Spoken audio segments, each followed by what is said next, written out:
گۆ لەگەڵ میوانەکەم دەکەم بەڕێز ڕامی عەبدوڕەحمان بەڕێوەبەری ڕوانگەی سووری بۆ مافەکانی مرۆڤ لە کۆڤنتری بەریتانیاوە لەگەڵمان دەبێت. بەڕێز ڕامی زۆر سپاس بۆ ئامادەبوونت. ئاگادارن دۆخی ئێستای دیمەشق چۆنە؟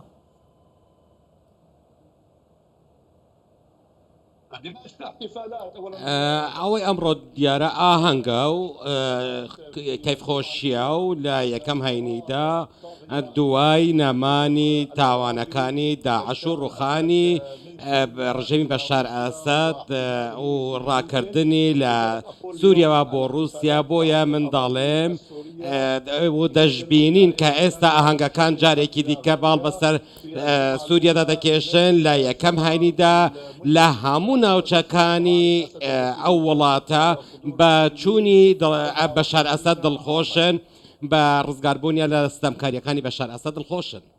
باشە هەسەدە و تەحریر شام لە دێرەزور و ڕەقەڕێک کەوتون وردەکاریەکەی چۆنە؟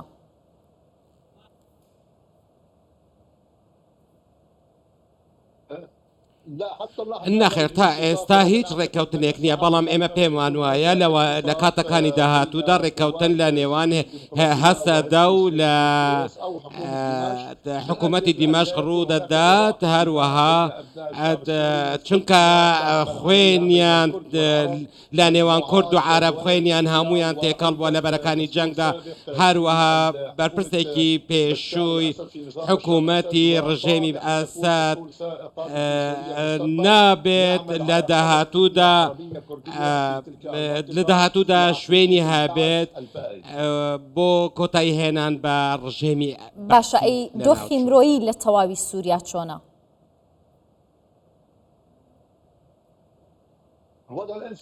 دۆخی مرۆیی زۆر باشە.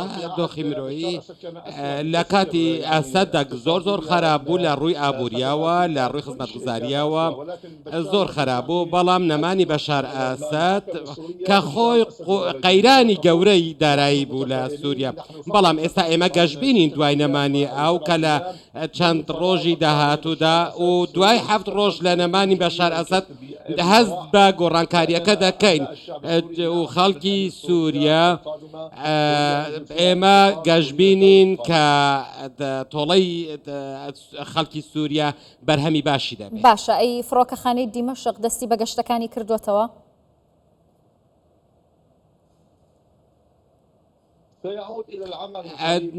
بەم نزیکانە دەست پێ دەکاتەوە، هەروەها دەچێتەوە هێڵی نێودەوڵەتی و لە بەیروت بۆ سووریا و بۆ چەند وڵاتێکی دیکە کە بینیمان بە ملیۆنان کەس بەهۆی دکتاتۆریەتی ئەسەدەوە لە ناو چوون، بەڵام ئێستا من پێم وایە لینکی نێودەوڵەتی لەگەڵ زۆر باشە. بەڕێز ڕامی دوایین زانیاری لەبارەی چارەنووسی زیندانیەکانەوە چییە؟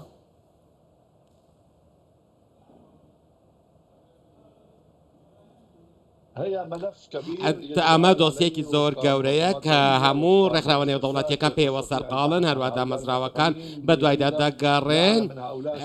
بەڵێ ئەم ئەوانەی کە بێسەر و شوێن تا ئێستا هیچیان دیار نین و بە دوای سەرەداودا دەگەڕێن بۆ دۆزینەوەیان کە دۆسیەکە زۆر دوور و درێژە و پێویستی بە هەوڵی زیاتر هەیە. باشە ئێوە هێزانەی رووسیا تا ئێستا لە پێگەکانی خۆیان ماونەتەوە؟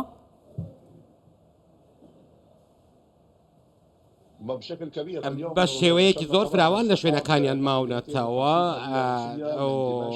تا ئێستا ژمارەیەکی زۆر قەبار لە دیمەشق و لە حومس و لە هەمویان لە حمێمیم کۆکراونەتەوە. باشە بەڕێز ڕامی ڕاستەکە لە ناوچەی جەبلە لە لازقیە هێزەکانی ئەسەد هێشتا ماون؟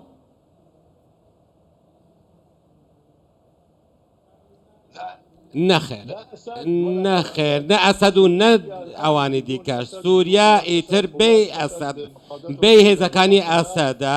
ئەسەد پێویستە ڕوبەڕووی دادگا نێودەوڵەتیەکان بکرێتەوە. ئێستا کاتی ئەسەد سەردەمی ئەسەد کۆتایی هات، چووە لە پەڕەکانی مێژوو لە سەبارەت دە سووریا.